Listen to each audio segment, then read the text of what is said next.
Welcome back everyone. एक बार फिर से आप सभी लोगों का मैं बहुत बहुत हार्दिक स्वागत और अभिनंदन करता हूं। आज की क्लास आपके लिए बहुत ही इंपॉर्टेंट होगी। जैसे कि आप बोर्ड पर देख पा रहे हैं, लिखा हुआ कंडीशनल सेंटेंस। कंडीशनल सेंटेंस कैसे सेंटेंस होते हैं? इसको शर्त वाले वाक्य कहते हैं। जब किसी कार्य को करने के लिए एक सेंटेंस दूसरे सेंटेंस पर निर्भर होता है तो उसको हम कंडीशनल सेंटेंस कहते हैं। तो देखिए, इसके दो भाग होते हैं।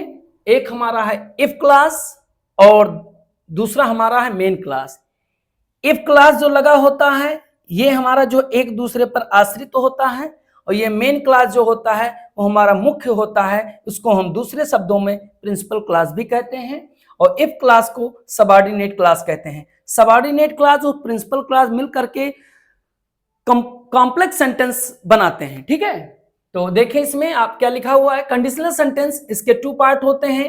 फर्स्ट हमारा है इफ क्लास और सेकंड हमारा है मेन क्लास। इनके दो भाग होते हैं, और कंडीशनल सेंटेंस के तीन प्रकार होते हैं, यानी तीन पार्ट होते हैं। जैसे कि देखते हैं हम, देखिए आपके सामने लिखा हुआ कंडीशनल सेंटेंस, इसके तीन पार्ट होते हैं, यानी ये तीन प्रकार के होते हैं।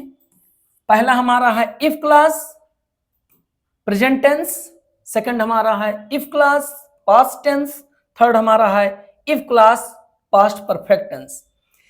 देखिए ये सेंटेंस जो हमारे सामने आए हैं ये हमारे सभी एग्जाम में पूछे जाते हैं, ये करेक्ट वर्ब में पूछे जाते हैं, स्पॉटिंग एरर में पूछे जाते हैं। तो वहां हम आप कंफ्यूज हो जाते हैं, क्योंकि जितने भी वर्ब आपको पिछली क्लास में मैंने आपको बताया जो टेंस के आधार पर, जैसे कि indefinite, continuous, perfect, perfect continuous, वहां हम do not, does not, did not देख करके वर्ब की फर्स्ट फॉर्म लगा देते हैं।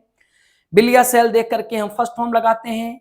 इज आर एम देख करके हम इंक फॉर्म फिलअप कर देते हैं। हैज या हैव को देख करके हम थर्ड फॉर्म का यूज करते हैं। लेकिन यहाँ ऐसे जो है, यहाँ पर ये नहीं बताएगा, यहाँ पर दूसरे तरीके से रूल यहाँ बताया गया है। जैसे कि देखिए आप इफ क्लास, इफ क्लास कोई सेंटेंस आपका इफ से स्टार्ट हो। जैसे देखिए एग्जांपल में यहाँ देखिए लिखा है if I come to Delhi I you dot dot meet. अब मीट जो है आपका ये किस वर्ब में भरा जाएगा?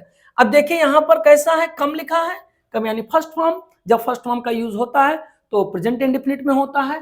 तो इस तरह से हम कैसे जान पाएंगे, इसलिए हमें ये जानकारी लेना जरूरी है कि इफ क्लास कंडीशनल सेंटेंस में जब आता है, जब वो प्रेजेंट टेंस में होता है यानी फर्स्ट वर्ब, तो सेकंड वर्ब जो हमारा फिलअप होता है वो फ्यूचर इंडेफिनिट में भरा जाता है। यानी जब हमारा इफ क्लास में प्रेजेंट टेंस में जब वर्ब की फर्स्ट फॉर्म हो या वर्ब की फर्स्ट फॉर्म हो यस या ईएस हो, ठीक है, उसके साथ जब सेकंड हमारा क्लास होता है तो किस में जाएगा? वो हमारा जाएगा सैल या बिल वर्ब की फर्स्ट फॉर्म में, मतलब फ्यूचर में चला जाएगा, फ्यूचर इंडेफिनिट। ये इस तरह से। कभी कभी क्या है, सेंटेंस निगेटिव होता है तो वहां डू नॉट, डज नॉट होता है। ठीक है, तो देखिए लिखा हुआ है if I come to Delhi, ये हमारा फर्स्ट सेंटेंस जो है यह फर्स्ट रूल के अकॉर्डिंग बनाया जाएगा। तो if I come to Delhi I you, तो मीट जो लिखा हुआ है किसमें जाएगा? अब ये फर्स्ट फॉर्म है तो इसका हम सैल या बिल, तो आई के साथ सैल, तो आई सैल मीट। इस तरह से आपका ये सेंटेंस कंप्लीट हुआ।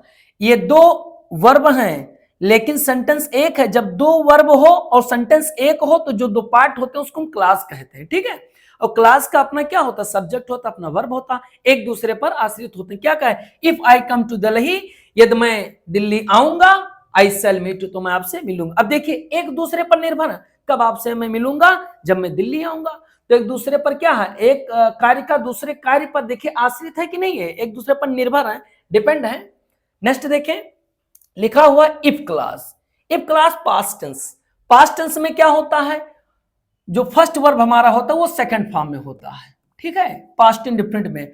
तो दूसरा जो हमारा होता है पास्ट इंडेफिनिट, जब इफ क्लास से सेंटेंस शुरू हो और यदि उसमें फर्स्ट में यानी इफ क्लास वाला जो है सेकंड फॉर्म में हो, तो सेकंड जो वर्ब हम फिलअप करेंगे उसको वुड वर्ब की थर्ड फर्स्ट फॉर्म में भरेंगे, वुड वर्ब की फर्स्ट फॉर्म।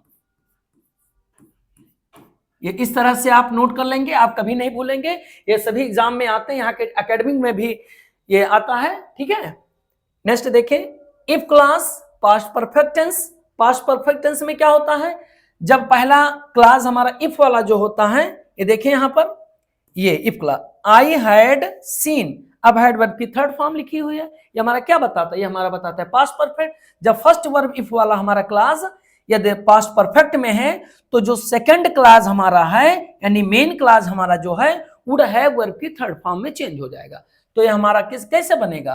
देखिए यदि हैड हो और हैड के साथ वर्ब की थर्ड फॉर्म हो तो ये हमारा चेंज हो जाएगा वुड हैव वर्ब की थर्ड फॉर्म। समझ में आ रहा है ना? इसको आप लोग नोट डाउन कर लें। ठीक है, ये देखें। अब हमारा देखिए फिल इन द ब्लैंक्स ऐसे हमारे एग्जाम में आते हैं, कभी कभी स्पॉटिंग एरर में आते हैं। ठीक है, ए बी सी डी, ए में रहेगा कि सही है गलत है, बी में देखते हैं, सी में देखते हैं, डी में लिखा रहता है नो एरर। यदि आपका पूरा सही है तो आपका नो एरर पर हम डी पर जो है क्या करते हैं, OMR शीट जो हमें मिलती है उस खाने में हम डी ऑप्शन को फिलअप कर देते हैं। ठीक है, तो ये देखिए क्या बनेगा हमारा, हैड लिखा। अब देखिए हैड देख करके आप परफेक्ट नहीं मानेंगे क्योंकि देखिए हैड के बाद वर्ब नहीं है, नाउन है, मनी नाउन है। और यहाँ देखिए हैड के बाद सी लिखा, ये आपको ध्यान देना है। यदि आप जल्दबाजी कर दिए हैड को देख करके और यहाँ आप वुड हैव लैंड कर दिए तो आपका गलत हो जाएगा। ये ध्यान, कभी कभी देखिए एग्जाम में आता है, लिख दिया जाता है, कोई क्वेश्चन आया पूरा हम नहीं पढ़े, जैसे मान लीजिए लिखा है जल का पर्यायवाची। अब आप देखिए पर्यायवाची देखिए, अब आप नीचे नहीं देखे क्या कह रहा है, आगे पूरा पढ़े नहीं है, नहीं देखे, अब जल का पर्यायवाची लगा दिए खट से, अब गलत हो गया। तो यहां पर ध्यान दे, तो हैड को देख करके आप नहीं, हैड के बाद पूरा क्लास आप पढ़ें। तो इफ आई हैड मनी, तो मनी क्या है, नाउन है, और ये हैड तब हैड है तो ये क्या है, ये सेकंड फॉर्म लिखा हुआ है। समझ में आ रहा है? हैज, हैव जो है हैव रूट है, हैव का सेकंड फॉर्म हैड है और थर्ड फॉर्म हैड होता है। ठीक है, तो ये हैड है आपका, तो सेकंड फॉर्म तो हमारा क्या बनेगा, ये देखिए सेकंड ऑप्शन हमारा बनेगा, तो ये बनेगा हमारा वुड